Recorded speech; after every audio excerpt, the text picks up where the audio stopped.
Welcome to Out the Frame Podcast. I'm your host, Bleak. I'm your co-host, DL. Hey, and this is Out the Frame. Hey, man, what's going on with you? You got it, man. How you be? I'm all right. I'm all right, man. Where you at now? Where you headed to? Man, I'm in Tennessee. I'm pulling up on Little Rock. I'm headed to uh some strange town in Arkansas. Okay. Headed to Yeah. Arkansas, yeah. Where was mine? I picked up in what was it, Kansas, and I'm headed to North Carolina. Yeah. So I'm passing through Missouri. I think I'm Right. still in Missouri, but I know I'm about to pass over Tennessee River. No, I'm in Kentucky. That's where I'm at now. Kentucky, Right. really. Yep, I'm in Kentucky in Land of the whiskey. Gilbertsville. Yeah, yeah, there you Yeah, go. yeah, About to pass over Tennessee River, going east on 69. So, yep. But yeah, man, another day out here in the trucker world. And this is actually our first episode together. Me and my man DL. This is our first episode together. And we talk about any and everything under the sun, whatever comes to mind. Whatever comes to mind, we get into. Um, so yeah, with that being said, a lot of things that this show will entail is, of course, we're both truckers. We're both from DC. We're going to cover some of the trucking news and some of the things that we see and we encounter out here while trucking. But our thing is about life, culture, and society. So, yeah, anything you want to add to that? yeah, man. Just making it do what it do. That's what we do. Absolutely. My man, Yeah. DL, the Funky Trucker Man, Lions Den. And of course, we got um, Out the Frame Podcast. We got OTF Global. And this is just something that we're putting together to bring you guys everything from, like I said, news, culture, society, history. Man, we're going to cover it all. But what I love about our show is the depth and the width in which we can go in conversation, because we understand it's a lot of people out here who is just missing the depth and the width of that. And while we out here on the road, and while you guys out here on the road, while you driving at home, or on your morning commute, or on your daily travels, you got something to listen to that will give you a little bit of wisdom, knowledge, insight, and really just two guys that's talking shit. So that's what we all about. Bring a good conversation to your ears. But you know what? Let's get into what we was talking about earlier. So a lot of times, me and my big brother, my uncle, a lot of times, a lot of things that we get into, and we have some good banter, good back and forth. He Yeah. kind of he Yeah. kind of represents the old school, heavy, and Yeah. he say I'm a new school, so it is what it is. But man, we got into a great conversation about goats. What you asked me? Who's the greatest in boxing or something? So I said we're gonna say this Well, I conversation. did that.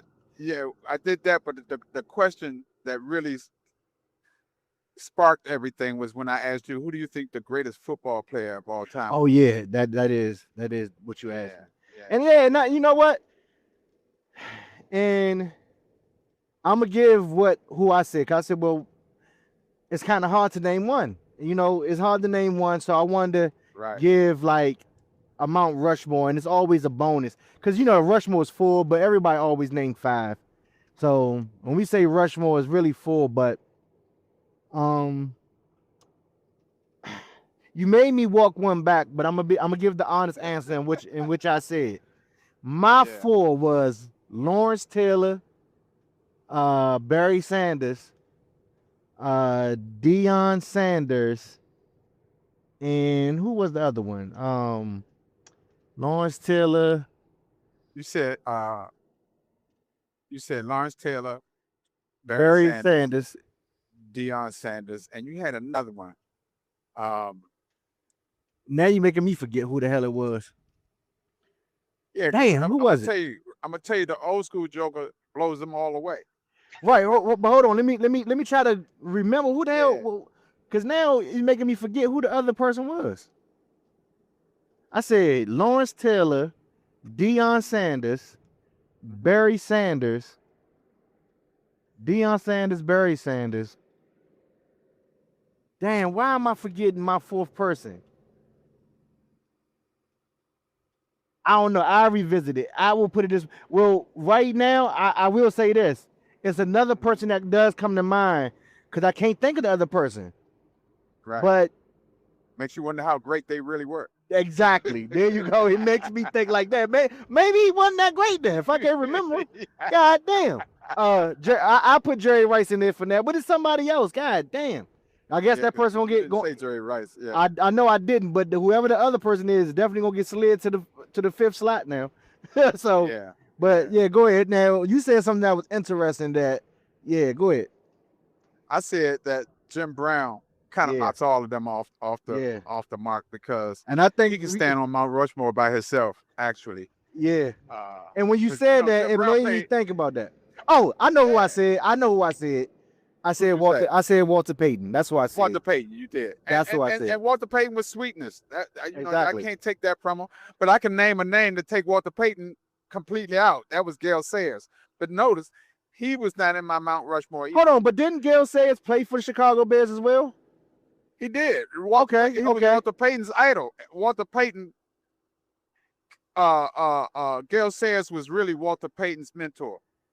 Walter Payton wanted to emulate Gale Sayers. Right? Understood. So the reason I say Jim Brown played football for 9 years, which is not really that long by today's standard.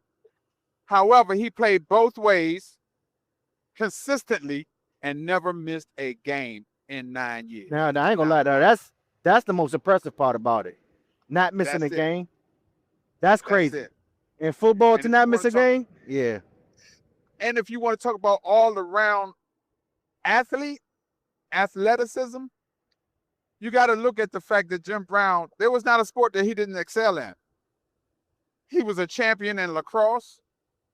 He was a champion in soccer. I didn't even know they had fucking lacrosse back in that time. Like, lacrosse is an old school sport. I mean, I believe it. I'm just saying, I just ain't never think about it like, it was back then. It goes further back, way back than me, because there was a guy by the name of Jim Thorpe, and if I'm not mistaken, he played lacrosse also. He was one of the first football players of color.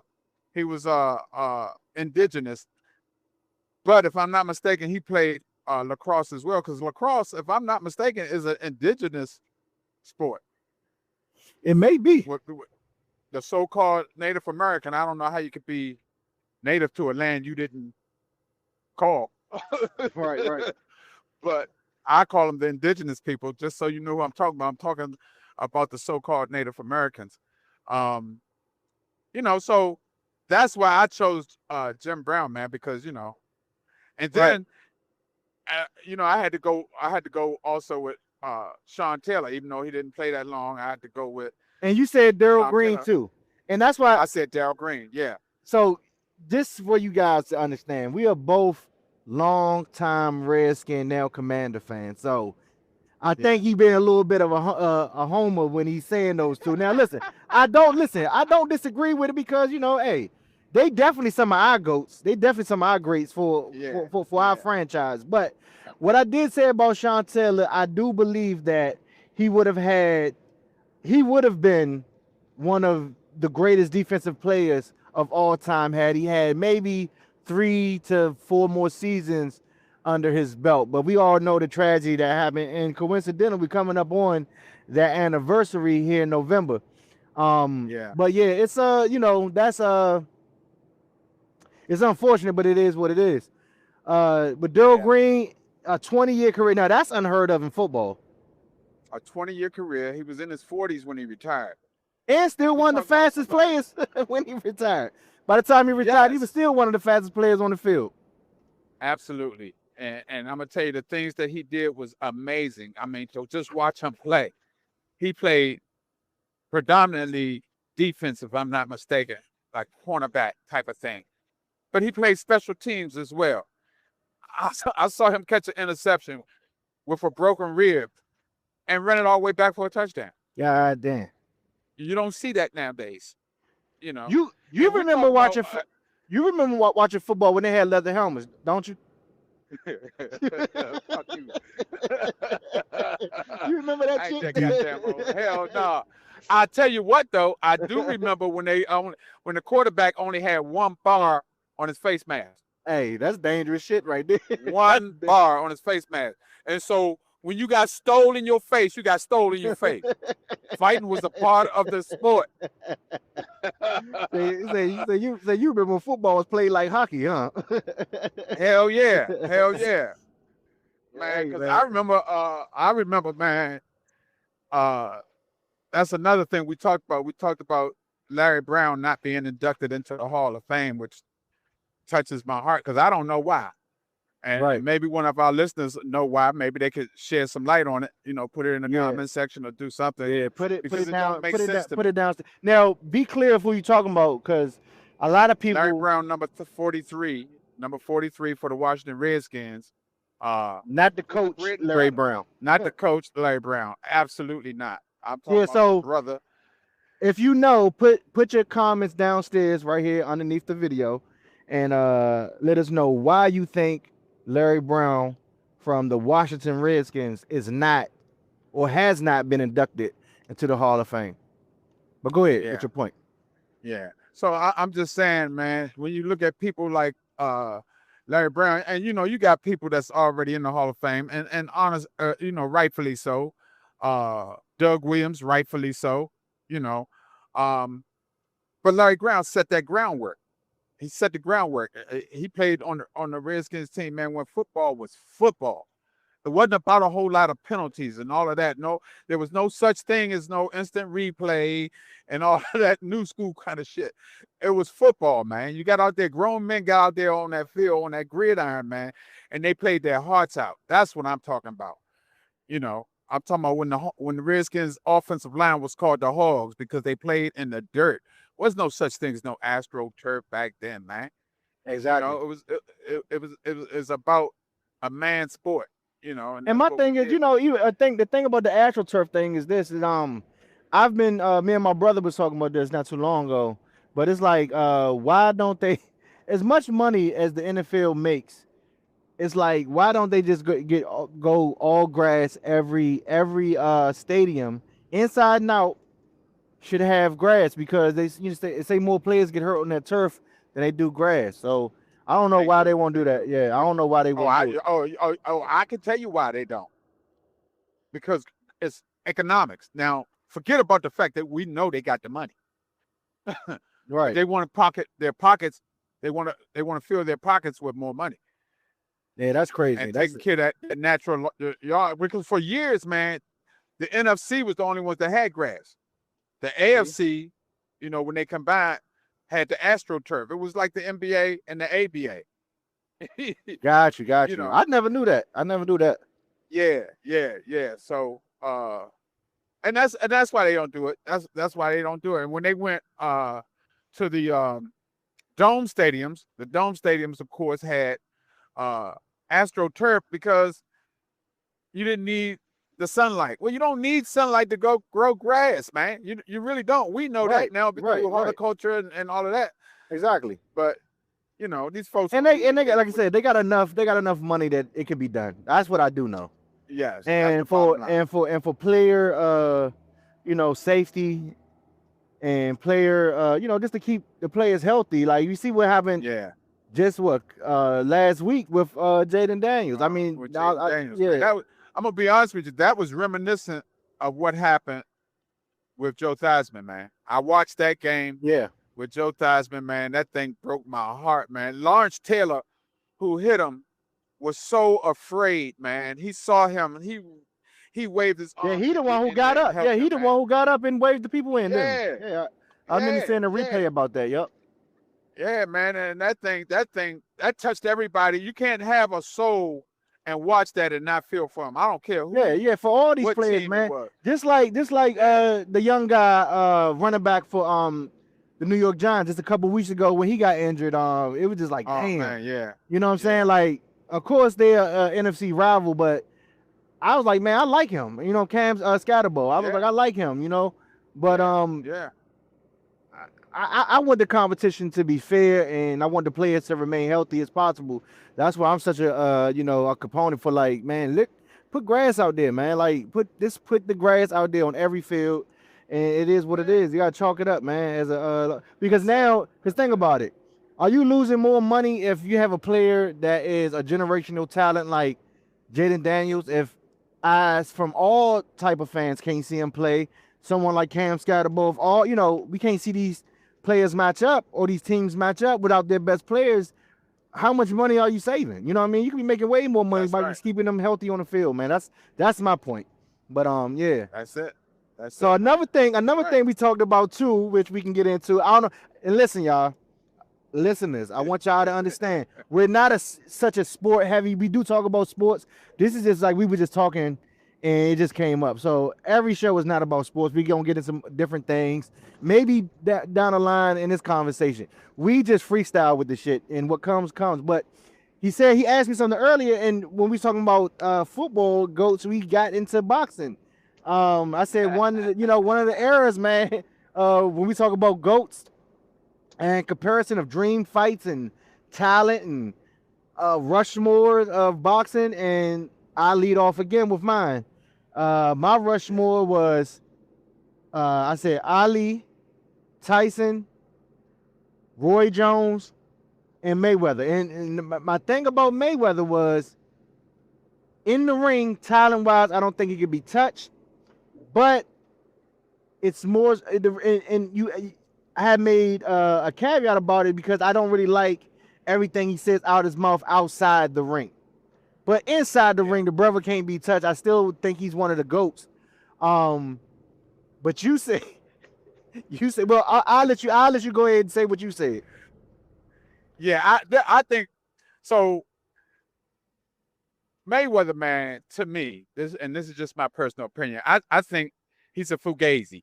I really think that I really honestly think, man, that so his father and his uncle were GOATs. They had the design, they had all of that. I think Ray Leonard could have beat Floyd Mayweather. Floyd. Yeah, he did beat. I think he did beat. The Mayweather. The Mayweather, if I'm not mistaken, he fought Roger Mayweather and beat him, right? He fought both. He fought both of them. Okay, got you. I thought so, but I wasn't. I do remember seeing him fight Roger. Now I'm not that old, but I remember seeing the clip. Let me clear that up. That's down there before my time too. But I do remember seeing the clip. He beat both of them. Beat both of them. But he said I was. You a bad motherfucker. Look, Sugar might be the only motherfucker in history say, man, I'm gonna beat your brother and your little brother. So I'm gonna beat you and your little brother. most niggas. That's how we did it in the DMV. I know. Go get your brother. And most of the time, he got your ass whooped by one of them. Yeah.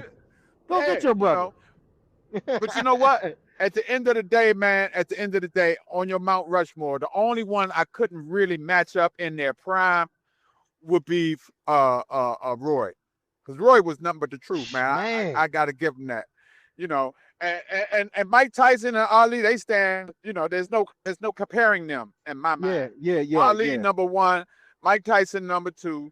I got to go with Roy. And Ray Leonard is my next one. And guess what? I bet it against Ray Leonard. I bet against him. And lost your money, didn't you? I did. When he fought Tommy Hearns, man. When he fought Tommy Hearns, I lost my money. Now, how you going to bet against the own town? Because the Hitman was the truth, and you know it. Don't even do that. Hitman from Detroit. He from Detroit, right? Yeah, he's from Detroit. Now, how a DC nigga going to bet against a DC nigga and go with a Detroit nigga? I'm going to tell you exactly why. That nigga cost me $200, man. I bet for him when he fought Roberto Duran for the first time. And that motherfucker went in there and fought him flat-footed. I was so pissed with Ray, I didn't know what the hell to do. Flat-footed Ray, really? Man. And he lost. Cost me $200. Oh, I was pissed. So that's why I bet against him, right? He got it together, He got it together. He did the right thing after that. But But then and Marvelous Marvin Hagler, man, I loved him too. You know, to change your name to Marvelous, that got to tell you something Yeah, right there. yeah, marvelous. You know, and yeah, he legally changed his name to Marvelous. Right. So That's that yeah, IE man. shit. Say my name. Exactly. Say my name. And see, that's what I'm talking about. You can't really have a greatest of all time in a team sport. Right, Boxing right. is not a team sport. Yeah, they got a team with them, but they're in there by themselves. So you can have Yeah. a greatest of all time in boxing. I think Ali was the greatest fighter Yeah, yeah, of all yeah. time. And The we only all one know. that came close to that was Jack Johnson, in my opinion, because, you know, they fought 70-something rounds. God damn. Niggas fought, went to sleep, woke back up to start fighting again. God damn. Hell yeah. Hell yeah. And they was the gloves they had on, man, you might as well have been bare knuckle with them. Joe. Yeah, yeah, yeah. So, Man. but there's no comparing that, you know. But, Yeah, like, and I think we all know why, you know, Ali is considered the GOAT, and a lot, because it's when I put it this way, when we talk about GOATs, right? yeah. We're talking about the fight on the respective field, ring, or whatever, and what you have to go through outside, because we also understand the mental focus that it takes for an athlete to be at their best, even when something is going wrong outside of the ring or the field. So that's why Ali, for the most part, because he was fighting, we know that he was fighting a fight in the ring against his opponent as well against systemic racism, and he took on those type of battles willingly. Which, and you got to think, it's a whole host of other black fighters during that time who went and just did their job and didn't say a thing about what was going on about the plight of black people in this country. Now, that's why Ali is considered the GOAT in a lot of our eyes. But he still also had the talent also to back it. But go ahead. He did. You're absolutely right. He had the talent to back it. But it's not just that they didn't speak up on the black plight, the plight of African Americans. He fought some nasty individuals, man. That boy Sonny Liston was a nasty dude, man. Oh yeah, yeah. He was nasty. They say Sonny, and now you may know better than I, because I don't. Again, you know, all that stuff was before my time. But they said Sonny Liston was a real street nigga. He was a gangster for real. He was a thug, man. He was a straight thug and didn't care nothing about proper protocol and all that. And then when Ali challenged him, Ali was only 22 years old. A youngin. He was a younger. He was a younger, and he taunted with a capital T. He taunted that dude. Now that's one thing that I do love about Ali is, of course, when you coming up, right? And I was hearing about him from my father, and he was telling me about Ali and all this, and a lot of people back then didn't like him because they said he talked too much, right? I mean, shit, there you go, the Louisville lip, and he got that name. And you know what's so funny? My father called my little brother Lip for that same reason. Said he talked too much. That was my little brother's nickname was Lip. Right. But that's where he got it from. It's funny. But the thing about it is, what people didn't understand was that was a form of mental warfare. That he's gonna talk so much that he's gonna get you. He's gonna psych you out. He's gonna get you so much out of your train of thought or your character. Yeah. 9 yards. There you go. The proof is, and anybody listening to this, man, I urge you to go back and watch the fight with George Foreman. And I'm sure everybody's heard the terminology, the rope-a-dope, and that's where that was born. That's where that philosophy, the rope-a-dope, was born. And everybody thought Ali was crazy. Yep. They're like, man, you gonna go out here with this joker, man? He gonna hit you one time, man, and you're dead. But even remember. Like I'm saying, remember, like I know, like I was there, cause again, before my time. But I'm a bit of a history buff, and so is my brother DL, my uncle DL. So he's a bit of a history buff too, bigger than I for sure. And this is why I wanted to bring him onto the show, because he knows so much about what was going on, definitely before my time. But remember, from what I remember learning about, Ali went against his game plan during that fight. And that's, like I said, where the rope-a-dope was born, is that, remember, they were saying that his trainers was like, what the hell are you doing? Like, why are you not, going with the game plan? And he was like, no, I got him. Angelo Dundee, who, in my opinion, was one of the greatest trainers to ever live, man. He trained, for you younger folk, he trained Sugar Ray too. That was Sugar Ray's trainer. But before Sugar Ray, he trained Ali. And when they was fighting, man, and Ali was leaning on the ropes and Foreman was going to the body, he said, man, you gonna kill him. He's gonna kill you, man. Get off the ropes. Where's your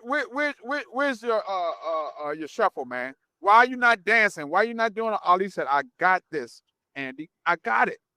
Let me fight my fight, man. And there was a lot of tension in the ring because of that, man. But Ali had a plan. Nobody understood it. Right. I would love to say that as a young boy, when I was watching it, I understood it, but I ain't had no clue either.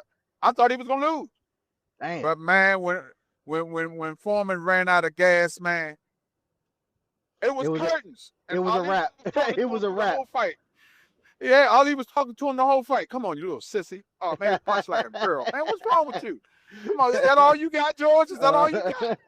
Oh man, George was getting angry, boy, and then he got tired, and Ali said, "Okay, it's my turn." Yeah. Oh yeah. man, and it was crazy at that point. Mental warfare. He even had the daggone crowd, man, playing in that mental warfare, man. Ali, Boombaye.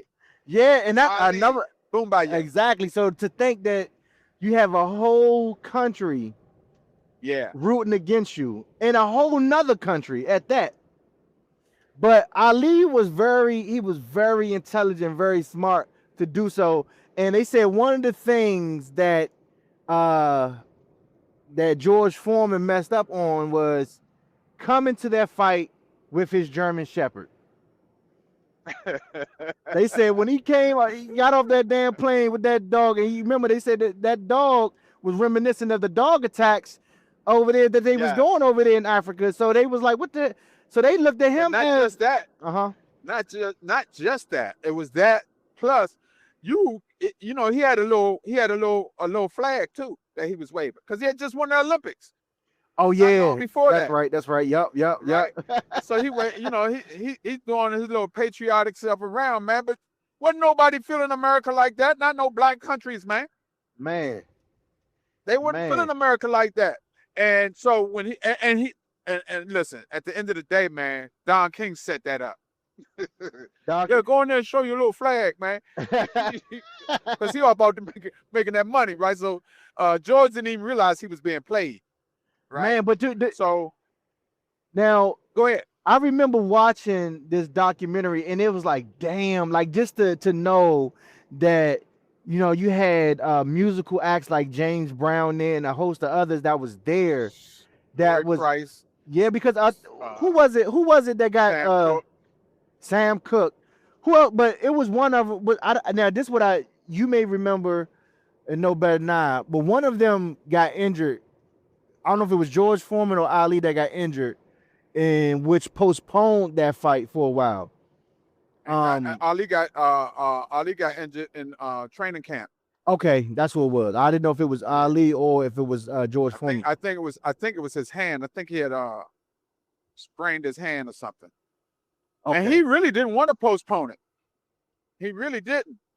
Okay. I believe it was Ali. I know one of them sprained their hand. I think it was Ali. I thought it was a cut.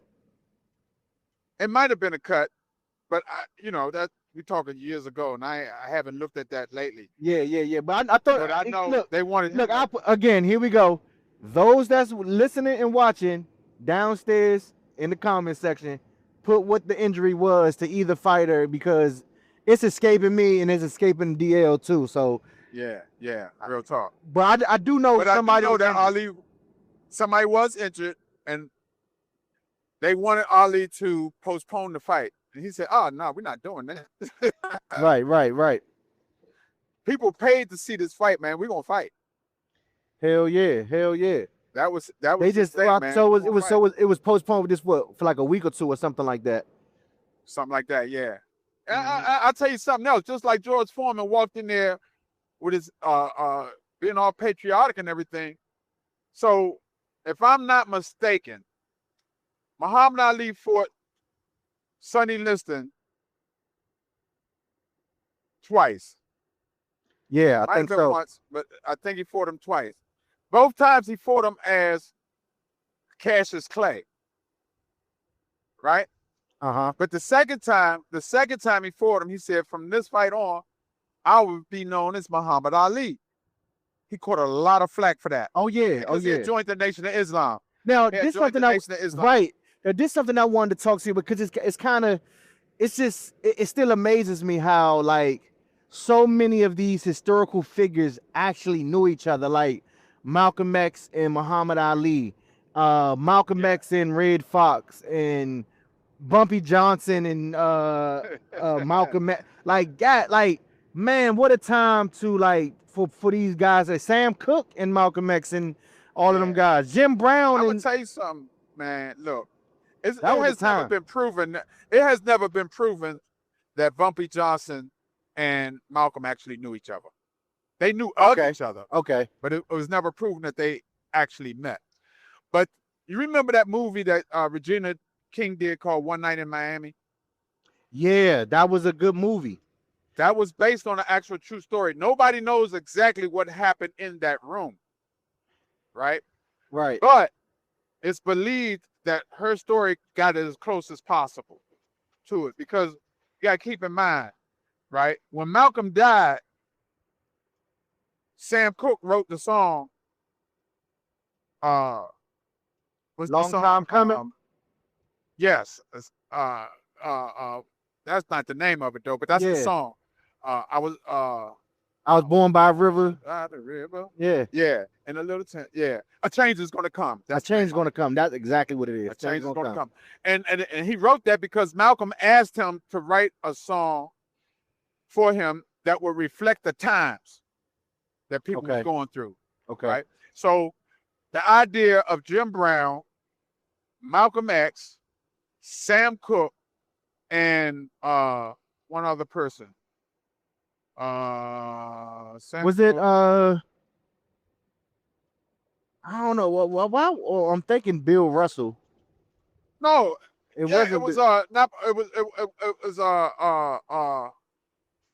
it was Bill Russell. It might have It was been. Bill Russell. It was Okay. no. It was definitely Bill Russell. That's what Okay. it was, because they Okay. was the most poignant athletes of African American culture. They was the most Got poignant, you. and all of them was at the top of their game. Right. That's like And having. That's like having Lamar Jackson, LeBron James. Who was a good singer from today? Someone like I guess I don't know, Chris Brown. And you know, Kendrick Lamar, because Kendrick, Lamar, Kendrick, there you go. Boom. yeah, or He's Raheem more. DeVaughn, somebody who's socially conscious. There you go. There you go. Yeah, but I will have to take LeBron out of that, and I love LeBron as a person. I would take him out of that because I would put somebody in there like I don't know.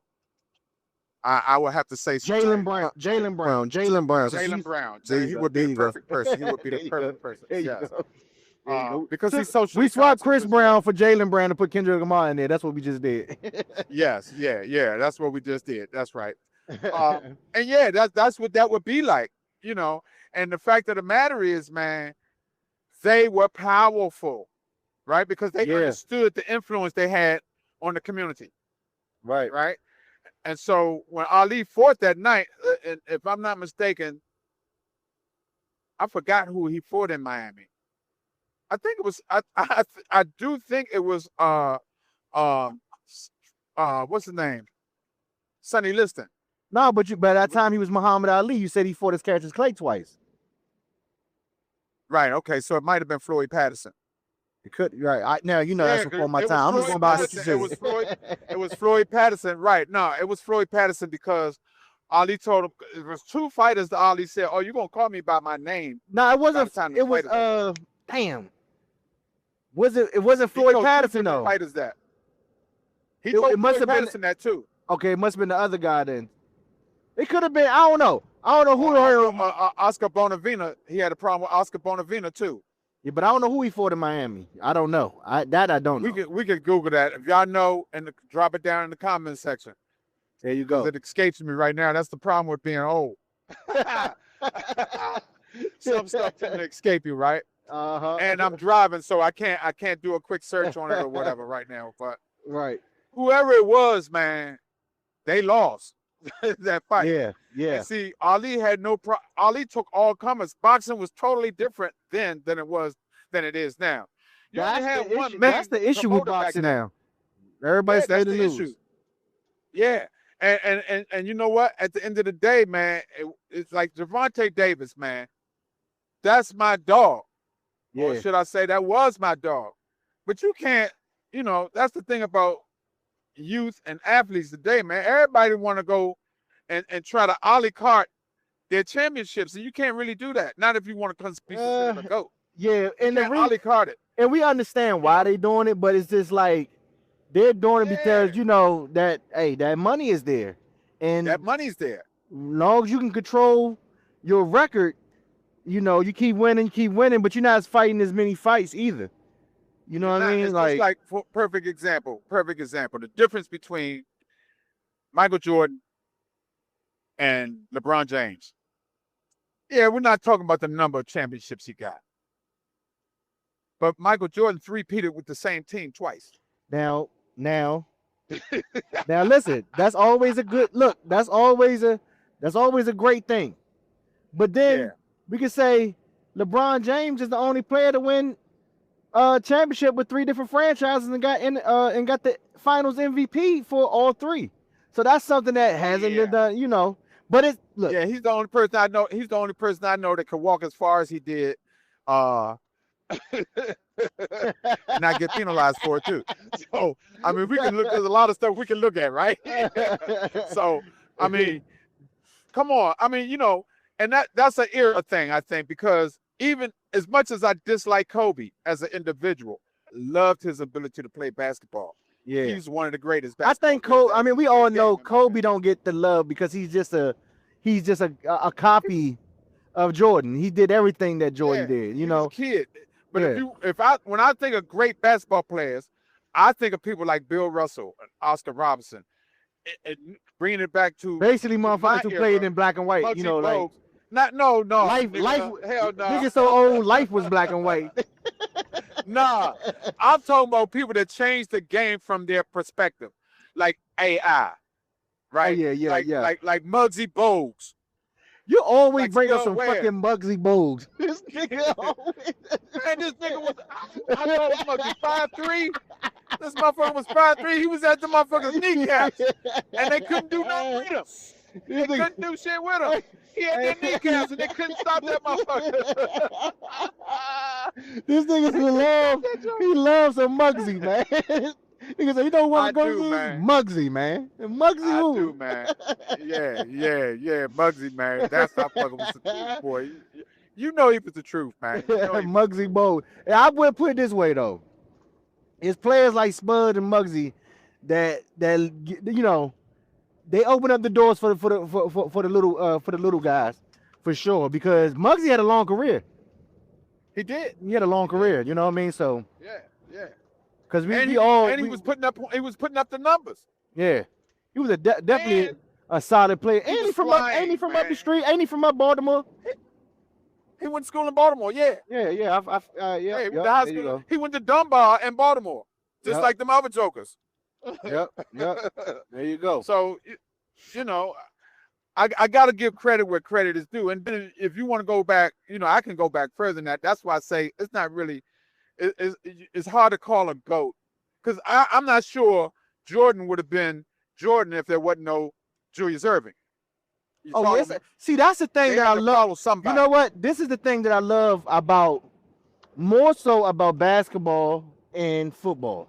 I mean, not football. Yeah. Basketball and boxing is that I think these two respective sports more than any other sport is where you can directly see the influence of the players or the fighters before them.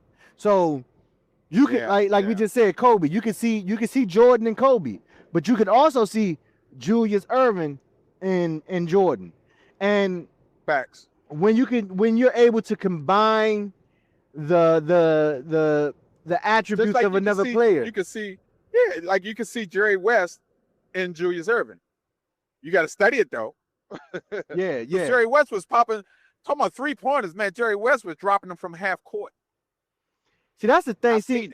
It's so crazy about like a certain era of basketball, because it was like the mythical type of figures that they were during that time, because a lot of times it was like secondhand. I remember my father telling me real quick about certain things, about certain players that he remember seeing back then, like what was Earl the Pearl and Connie Hawkins and Connie Hawkins and he would tell me these things, like I seen him playing here and doing this, and it's like, of course I've never seen him play. I've never seen him play. Oh man. But and if you did, you probably wouldn't even be a part of that greatest conversation. Because I'm gonna tell you something. In my mind, the most underrated basketball player to ever live.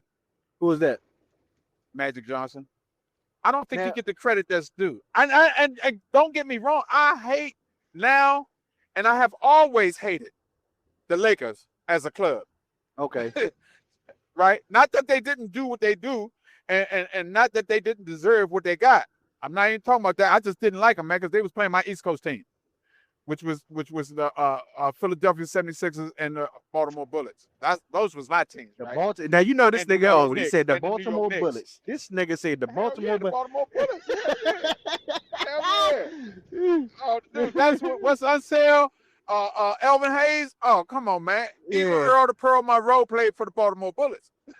That's great. But come on, niggas who played in canvas shoes. Yeah. Knee-high, three striped socks. Stop it. No, but man, I'm telling you, Magic didn't get the credit he deserved, man. All right, then why you say that? Who he was? Why he's not in the greatest conference? Now he was for a long time. He definitely was for a long time. But I think because I seen Magic play fucking center, man, and win the finals because of it. Yeah. And win the finals because of it, man. When he went up against Caldwell Jones, who was the center for the Philadelphia 76ers. And I was pissed because the coach didn't put in, he didn't switch Caldwell Jones and Julius Erving, man. Julius Erving, he was taking Magic to the hole. Magic will tell you that. He said, talking about the ball rocking, that was Julius Erving long before there was a Michael Jordan.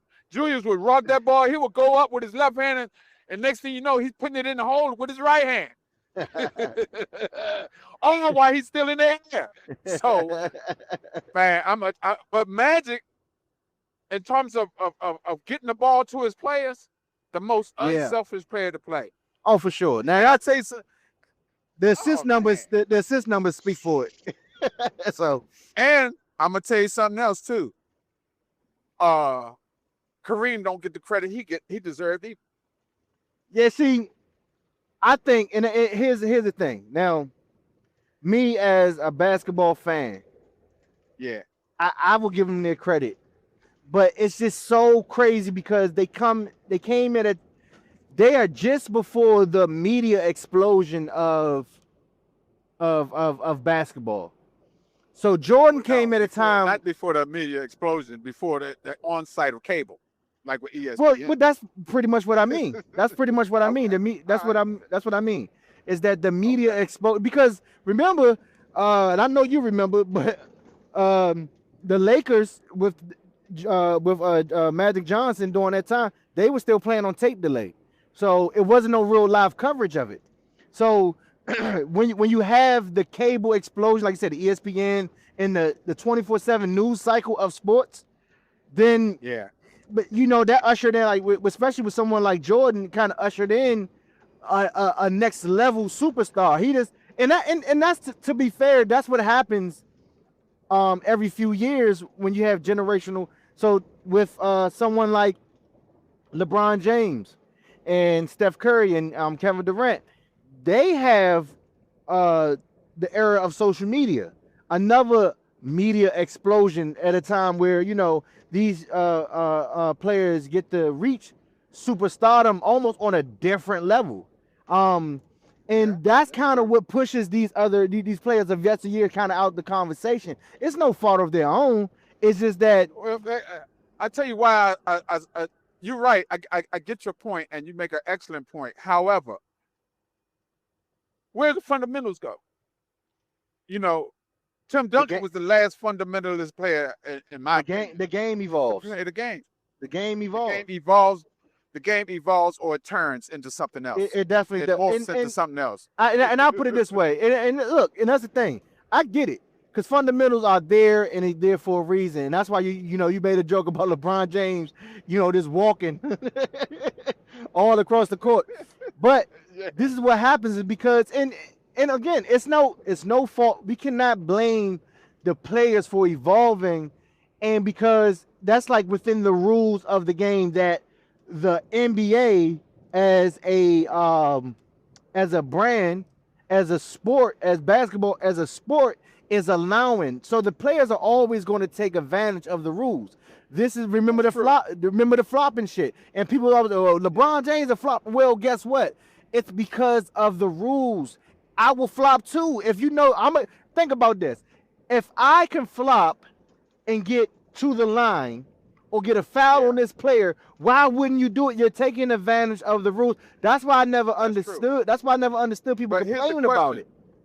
But I'm gonna tell you why people might be. I tell you why. I'm gonna go ahead and stand out there on this island by myself in support of the old schoolers. They call me the old school Sigma, right? Yeah, you old school. Here's my thing, though. Yeah, here's my thing, though, dog. At the end of the day, how can you say greatest of all time? I don't now at this point in time. Just looking at the new time. Now, I will say this because I'm with you on this one. I will say this because I've come around to this. It's hard to argue GOATs. Now, I do believe this. You can have a GOAT, a great all-time player, period. But they are also GOATs, meaning they are greatest of eras. I do believe that. Okay, so what I call them GATs. Okay. Greatest at this time. They're the greatest at this time. I believe they're greatest at this time or greatest at that time. They can't be greatest of all time because they never saw what Oscar Robertson brought to basketball. You talk about LeBron James, you talk about Kobe Bryant, you talk about Moses Malone, right? They would not even been playing the sport if Spencer Haywood didn't sue the NBA so he could play out of high school. Oh yeah, right. So that's why I say the game does evolve, or morphs into something else, depending on how you look at it, right? Right. Either way, that would be a greatest at that time or a greatest at this time, not of all time. Even Michael Jordan, I had to agree with him. He said, I don't consider myself the greatest. I've done some things. I perfected some things. I took after. This is why I believe in the era conversation. I do believe in the era conversation. Because when you talk about the 80s, let's say mid 80s going to the 90s, you'll probably have to give it to someone like Magic Johnson. Before Magic Johnson, you probably got to give it to someone like Julius Erving.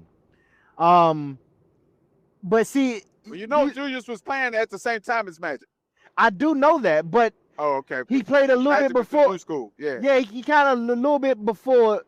But then this is what's rocky about that, because then where do Kareem Abdul-Jabbar fit? You see what I'm saying? This is Kareem came along. See, Kareem came along with, well, not along with, but his rival was Wilt Chamberlain. Right. Because Kareem was playing for Milwaukee. And who was Wilt Chamberlain's rival? Bill Russell. So it's like... Yeah, kind of. But Wilt had a lot of respect for Bill. Of course. You have to have things that Bill did that he won the championships. He got the that's the knock on Wilt Chamberlain. Yeah. But see, the thing is, World championship. He should definitely have more championships than he have. Yeah, Definitely. Yeah, he should. Yeah, he should. But see, Bill Russell, and that's why I say, to me, Bill Russell, if you're going to have a greatest of all time in a team sport, it would be Bill Russell. Bill Russell is the only player that coached and played at the same time. And not only that, remember, let's go back early in the conversation. Yeah. It's about what you bring on and off your respective field. And Bill Russell was bringing the fight on and off the court, the things that he endured, especially up there in Boston, and things he stood for. He played in a racist ass town. Right. Yeah. And that's they defecated in his. They broke in his house and shitted in his bed, man. Man. I mean, Bill went through some things, man. Exactly. And the only player that really respected him and told, if I'm not mistaken, I might have this a little wrong or a little twisted, but if I'm not mistaken, the media told Connie Hawkins that the Boston Celtics was the winning team because of him. And Connie Hawkins said, "Oh, hell no. No, I'm a supporting player. Bill Russell is the reason this team wins. That's why we win. Because there's nobody better than Bill Russell playing this sport right here." And I tell you who was playing on that, who was playing then from DC, John Thompson was playing with them then. Him and Casey Jones was playing with the Boston Celtics back then, after Bill Russell opened the door for them. Got you. You see, so that's why I say the greatest of all time, because it's about all around what you do on and off the court. Now, like I said, I need to make this clear real quick. LeBron, to me, is a hell of a guy off the court, man. Philanthropist, entrepreneur, just a great guy off the court, man. But you cry too much on the court, dog. Would you stop it? You're a grown ass man. But see, stop that, man. I get it. Listen, I'm with you. I agree with exactly what you're saying. But again, it's all within the rules of play. See, you come from an era in which this wasn't tolerated. You didn't do that. But when you could kind of sway the referees, that's what they're going to do. I mean, that's what it is. They make the game soft, man. Let's just call it what it is. I'm not football. Just like the football players. They made the game soft, man. I ain't even gonna disagree with that shit. I'm not saying they don't. I just understand why they do it. You know what I mean? Yeah. But let's get into this. What we like to do too is sometimes we're gonna bring up Black History facts. It's usually gonna be DL's job to do it, because I know you're gonna speak on it. But today, November 9th, marks the birthday of one Benjamin Banneker, who was born November 9th, 1731. And in Baltimore, Maryland, as a matter of fact. Baltimore County. Baltimore County. There you go. Baltimore County. There you go. And I know you had something to add to that. Benjamin Banneker was a mathematician who had a photographic memory. And what I mean by that is, it wasn't nothing that he learned that he ever forgot. So he worked with a guy by the name of LaFont. LaFont Plaza was named after that guy. Oh, exactly. LaFont Plaza. Yeah. The metro station in DC was named after him. Okay, go ahead. Was named after him. He was the guy that George Washington hired to lay out the plans for building DC. LaFont hired Benjamin Banneker. LaFont, no. Okay, I just want to get it straight. George Washington hired LaFont. Got you. George Washington stood at Haynes Point, at the point down there at Haynes Point where the Awakening statue used to be years ago, and said this would be a great place for a capital city. When he looked across the Potomac, with the Potomac and the Anacostia, which was called the Eastern Branch at the time, he looked across and said this would be a great place for a city. So he hired LaFont to lay out the plans. LaFont had a drinking problem, arguments ensued. George Washington wound up firing him. But he had he had a apprentice who was a former slave by the name of Benjamin Banneker working with him.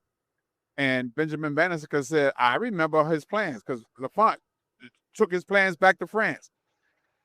Benjamin Banneker said, hey, I remember the plans. He said, how you remember plans? He said, I got it right here in my mind. And he laid out the entire city of Washington, D.C. because it was laid out. DC is like a wheel, the spoke in the middle where the bearings go. That's Capitol Hill, and everything else runs off of that, right? You got your North Capitol, South Capitol, East Capitol Street. All that runs off of Capitol Hill, right? Wow. So Benjamin Banneker, the sad part about Benjamin Banneker, yeah, we know we got Banneker High School, or it's a magnet school now off of Georgia Avenue. But Benjamin Banneker actually lived in Southwest Washington, D.C. over by the waterfront. There's a tiny plaque, and I don't even remember exactly where the plaque is, that mentions him, give him an honorable mention. The man built the city from his mental ability to remember the plans. And all he get is a plaque.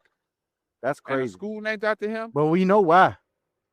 Yeah, we know why. It was the wrong complexion. Yeah, a black man that pretty much orchestrated the most powerful city in the world. Come on, man. Exactly. Shout out to George Clinton for calling it Chocolate City. There you go. Because that's what it was. All right, listen. Thank y'all for tuning in. This has been a great first episode. We're gonna sign off here. This is Out the Frame Podcast. I'm your host, Bleak. I'm your co-host, DL. Yeah, and this is Out the Frame. We out. Hey, but you already know, every day it's a different load, but trucking remain the same. And remember, don't be cheesy and don't be greasy. All that old nigga shit. There you go.